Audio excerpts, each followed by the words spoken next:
Class 12 के छात्र छात्राओं का जो अक्टूबर वाले मासिक परीक्षा का आयोजन हो रहा है, इसमें जिन भी छात्र छात्राओं का अभी तक हिस्ट्री का पेपर नहीं हुआ है, क्योंकि ऑफिशियल रूटीन के अनुसार कल आपका हिस्ट्री का पेपर होगा, इतिहास का, तो यहाँ पे हिस्ट्री का पेपर आ चुका है। देख लीजिए, इसी प्रश्न पत्र से आपका परीक्षा होगा। चलिए मैं पूरा प्रश्न पत्र का सॉल्यूशन इस वीडियो में आपको करा दे रहा हूँ, ऑब्जेक्टिव प्लस सब्जेक्टिव। ठीक है, तो ध्यान से देखिएगा, हिस्ट्री का हूबहू ओरिजिनल क्वेश्चन पेपर है, इसी से आपका अक्टूबर वाले मासिक परीक्षा का आपका एग्जाम होगा। हर विषय के भांति हिस्ट्री का भी 50 मार्क्स का ही एग्जाम होगा। इस प्रश्न पत्र को भी सॉल्व करने के लिए आपको 1.5 घंटा का समय दिया जाएगा। ये आर्ट्स का हिस्ट्री है, जिसका विषय कोड 321 है। आगे की तरफ देखिए, कुछ इंस्ट्रक्शन वगैरह दिया गया है। सीधे चलते हैं प्रश्न पे। सेक्शन ए में देखिएगा तो ऑब्जेक्टिव टाइप प्रश्न है। बताया जा रहा है कि 1 से 30 तक ऑब्जेक्टिव टाइप प्रश्न है, जिसमें से 25 का जवाब देना है, जिस तरह हर एक विषय में आप देखते हैं। चलिए पहला प्रश्न देखेंगे क्या पूछा है। प्रश्न आपसे पूछ रहा है कि अलवार और नयनार संतों का संबंध किस क्षेत्र से है। तो मैं पूरा ऑब्जेक्टिव और सब्जेक्टिव का सॉल्यूशन इसी वीडियो में करा दे रहा हूं, ध्यान से अंत तक देख लीजिएगा। तो पहले नंबर प्रश्न का सही उत्तर क्या हो जाएगा, ऑप्शन डी, दक्षिण भारत से। अलवार और नयनार संत का संबंध किस क्षेत्र से, तो भारत के दक्षिण भारत में दक्षिणी भाग में थे, अर्थात कि दक्षिण भारत से। चलिए आगे बढ़ते हैं। दूसरा नंबर प्रश्न पूछा है आपसे कि भक्ति की निर्गुण परंपरा का आरंभ उत्तर भारत में किसने किया था। तो उत्तर भारत में कबीर ने किया था, तो ऑप्शन ए सही उत्तर हो जाएगा, निर्गुण परंपरा का आरंभ। चलिए आगे बढ़ते हैं। तीसरा नंबर प्रश्न कह रहा है कौन महिला संत अपने आप को विष्णु की प्रेयसी मानती थी। तो थी अंडाल। अंडाल आप जानते हैं विष्णु को क्या मानती थी, अपनी प्रेयसी। तो ऑप्शन बी सही उत्तर हो जाएगा, ध्यान से देख लीजिएगा। चलिए यहाँ पे ऑप्शन बी था। अगला प्रश्न है कि साहित्यिक ग्रंथों में कितने नयनार संतों का उल्लेख मिलता है। तो ये 63 नयनार संतों का उल्लेख है साहित्यिक ग्रंथों में। तो ऑप्शन डी इसका सही उत्तर याद करके जाना है। ठीक है, पूरा 30 में 30 का मैं सही उत्तर बता रहा हूं, कोई 25 बना दीजिएगा, और सब्जेक्टिव भी इसी वीडियो में आपको बता दूंगा। कर संत अपार किस पल्लव शासक के समकालीन थे। 5 नंबर पे यही प्रश्न आपसे पूछा गया है। तो ये जो थे वो अपराजिता वर्मन के समकालीन थे। तो ऑप्शन डी पे दिया है, तो यही सही उत्तर याद रखना है। छठा नंबर प्रश्न है फवाइद अल फुआद की संकलन किसने किया था। इसका संकलन जो है किसने किया था, ये प्रश्न पूछा जा रहा है। तो अमीर हसन सिरजी देहलवी ने किया था। तो ऑप्शन डी सही उत्तर हो जाएगा। आगे बढ़ते हैं। अगला प्रश्न देखिए, यहाँ पे 12 का अक्टूबर वाले मासिक परीक्षा का है। 7 नंबर प्रश्न पूछा है अखबार उल अखयार के लेखक कौन है। अखबार उल अखयार के लेखक कौन है, इसमें से ये आपसे पूछा गया है। तो इसके लेखक है अब्दुल हक मुहद्दिस देहलवी। ठीक है, चलिए आगे बढ़ते हैं। अगला प्रश्न कह रहे सुहरवर्दी सिलसिला के संस्थापक कौन थे। तो सुहरवर्दी सिलसिला के संस्थापक शहाबुद्दीन सुहरवर्दी थे, इन्हीं के नाम पे पड़ा। तो ऑप्शन ए सही उत्तर हो जाएगा। 9 नंबर प्रश्न आपसे पूछा है कि शेख निजामुद्दीन औलिया का दरगाह कहाँ स्थित है। तो शेख निजामुद्दीन औलिया का दरगाह दिल्ली में है, बिल्कुल सही। ऑप्शन बी आपको याद करके जाना है। 10 नंबर पे प्रश्न आपसे यहाँ पे देखिए पूछा गया है कि सूफी संत की जीवनी को कहा जाता है। ठीक है, इसका ऑप्शन बी था। सूफी संत की जीवनी को क्या कहा जाता है, तो तज़किरा कहा जाता है। तो ऑप्शन सी सही उत्तर हो जाएगा। अगला प्रश्न आपसे पूछा है कि नयनार साहित्य की रचना किस भाषा में की गई। तो नयनार साहित्य की रचना तमिल भाषा में किया गया था। तो ऑप्शन ए आपको याद करके जाना है। 12 नंबर पे आपसे प्रश्न है कि तेवरम क्या है, ये आपसे पूछा जा रहा है। तो तेवरम क्या है, तो तेवरम जो है वो नयनार संतों की रचनाओं का संकलन है तेवरम। तो ऑप्शन ए इसका उत्तर याद करके जाइएगा। 13 नंबर पे प्रश्न आपसे पूछा है, यहाँ पे मैं आपको दिखा दे रहा हूँ प्रश्न। यहाँ पे 12 का ऑप्शन ए सही उत्तर था कि वीरशैव संप्रदाय का उदय कब हुआ। ये आपसे प्रश्न पूछा जा रहा है। तो ये 12वीं शताब्दी में हुआ था वीरशैव संप्रदाय का उदय। तो ऑप्शन डी आपको याद रखना है। 14 नंबर पे प्रश्न अपने से पूछा है कि दक्षिण भारत में भक्ति आंदोलन का सबसे विख्यात प्रवर्तक कौन थे। तो सबसे विख्यात प्रवर्तक कौन थे दक्षिण भारत में, रामानुज थे, बिल्कुल सही। ऑप्शन सी सही उत्तर हो जाएगा। कह रहे आपसे यहाँ पे 15 नंबर की संत चैतन्य किस क्षेत्र से संबंधित है। तो संत चैतन्य किस क्षेत्र से संबंधित है, बंगाल से। तो आप जानते हैं हिस्ट्री के बुक से प्रश्न, ऑप्शन डी सही उत्तर हो जाएगा।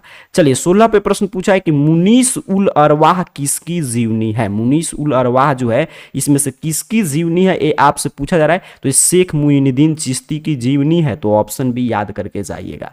17 नंबर प्रश्न है कि शेख सलीम चिश्ती की दरगाह का निर्माण किसने करवाया। जो शेख सलीम चिश्ती का दरगाह है उसका निर्माण किसने कराया था, तो अकबर ने। ऑप्शन बी आपको याद रखना है। चलिए आगे बढ़ेंगे। अगला प्रश्न 18 नंबर कर शेख सरफुद्दीन यामाहा मनेरी का संबंध किस सिलसिला से है। शेख सरफुद्दीन यामाहा मनेरी का संबंध जो है वो किस सिलसिला से है, तो चिश्ती सिलसिला से। बिल्कुल सही, ऑप्शन ए सही उत्तर हो जाएगा।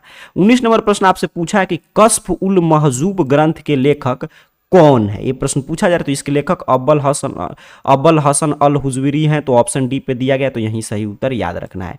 करे चिश्ती सिलसिला का प्रचार दक्षिण भारत में किसने किया, ये प्रश्न पूछा गया है, तो आपका गेसुदराज ने किया था, तो गेसुदराज ऑप्शन बी पे है, तो यही सही उत्तर हो जाएगा।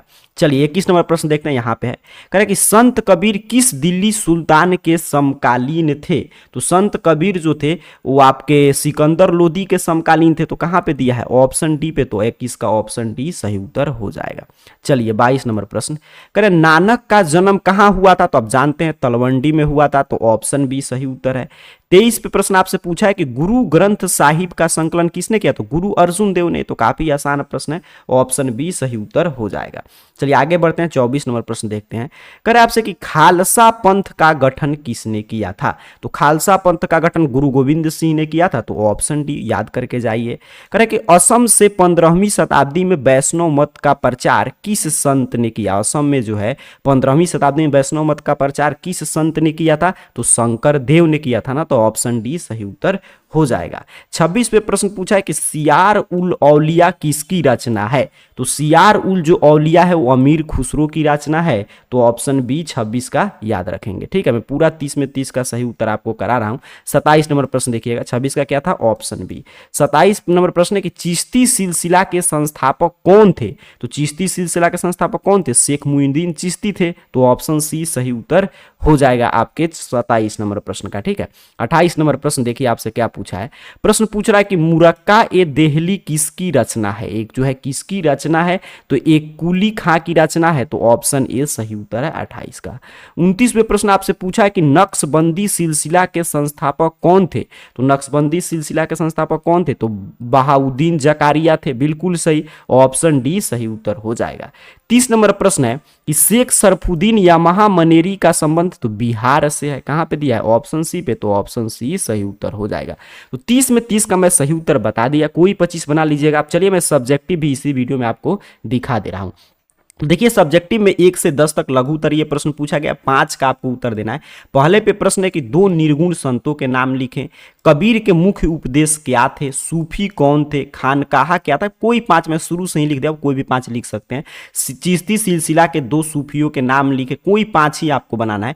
गुरु नानक के मुख्य उपदेश क्या थे, 2 सगुण संतों के नाम लिखे, सुहरवर्दी सिलसिला के 2 सूफी संतों के नाम लिखिए, तंत्रवाद से आप क्या समझते हैं, 2 महिला भक्ति संतों, कोई भी आप 5 बना लीजिएगा। मैं 5 का उत्तर आगे आपको दिखाऊंगा। अच्छा, जो 5 मार्क्स वाला प्रश्न था जिसमें से 3 बनाना है, उसमें देखिए मैं कुछ प्रश्न आपको दिखा देने से पूछा था कि भक्ति आंदोलन को किन तत्वों ने प्रभावित किया, अलवार और नयनार की उपलब्धियों की विवेचना करें, भक्ति आंदोलन के प्रभाव की समीक्षा करें। तो ये पूरा प्रश्न पत्र है। ठीक है, अब यहाँ पे मैंने पूरा ऑब्जेक्टिव करा दिया, सब्जेक्टिव प्रश्न में दिखा दिया। चलिए मैं आपको बता दे रहा हूँ सब्जेक्टिव का उत्तर आप कहाँ से देखेंगे। देख लीजिएगा, हिस्ट्री का इसी पेपर से आपका परीक्षा होगा, तो चलिए वो भी मैं सिखा दे रहा हूँ कि सब्जेक्टिव जो प्रश्न था उसका उत्तर आप कहाँ से देखेंगे। ऑब्जेक्टिव का पूरा उत्तर देखने के लिए ऑब्जेक्टिव और सब्जेक्टिव दोनों का सिंपल सा आपको अपने मोबाइल फोन का कोई भी ब्राउजर ओपन करना है और गूगल सर्च बॉक्स में आ जाइएगा और AR जॉब पोर्टल इस चैनल का नाम इस तरह टाइप करके सर्च कीजिएगा, आपके सामने सर्च रिजल्ट आएगा। सबसे ऊपर देखिएगा ARjobportal.in वेबसाइट शो होगा, देख लीजिए ध्यान से।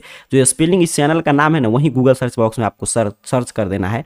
आपके सामने इस तरह ARjobportal.in वेबसाइट पर जैसे ही आप क्लिक करेंगे, आपके सामने ऑफिशियल वेबसाइट इस रूप में ओपन हो जाएगा। नीचे की तरफ स्क्रॉल डाउन कीजिएगा और बिहार स्पेशल में आइएगा और बिहार स्पेशल में देखिए यहाँ पे लिखा गया है BSCB 12 अक्टूबर मंथली एग्जाम का सभी विषय का क्वेश्चन पेपर। सिंपल सा आपको इस पे क्लिक कर देना है, जैसे मैंने आपके सामने यहाँ पे क्लिक किया। यहाँ पे क्लिक करके नीचे की तरफ स्क्रॉल डाउन कीजिएगा, आ जाइएगा आर्ट्स कैटेगरी में। देखिए यहाँ पे आर्ट्स के सभी विषय का है यहाँ पे, ठीक है।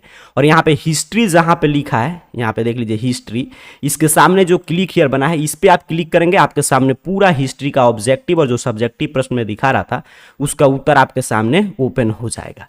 तो इस हिस्ट्री के सामने बने हुए क्लिक हियर पे क्लिक करके आकर सब्जेक्टिव का उत्तर डाउनलोड कर लीजिए। तो पूरा मैं हिस्ट्री का ऑब्जेक्टिव और सब्जेक्टिव का सॉल्यूशन आपको दे दिया। तो जो भी विद्यार्थियों का हिस्ट्री का पेपर है तो AR जॉब पोर्टल आपको सर्च करना है और ARjobportal.in वेबसाइट के बिहार स्पेशल के 12 वाला पोस्ट जो है इस पर क्लिक करके हिस्ट्री के सामने बने हुए क्लिक here पे क्लिक कीजिएगा। सब्जेक्टिव प्रश्न का उत्तर आपके सामने ओपन हो जाएगा। तो यहाँ से आकर सब्जेक्टिव का उत्तर देख लीजिए। ऐसे में प्रश्न पूरा आपको दिखा दिया। आप सभी को बहुत बहुत धन्यवाद।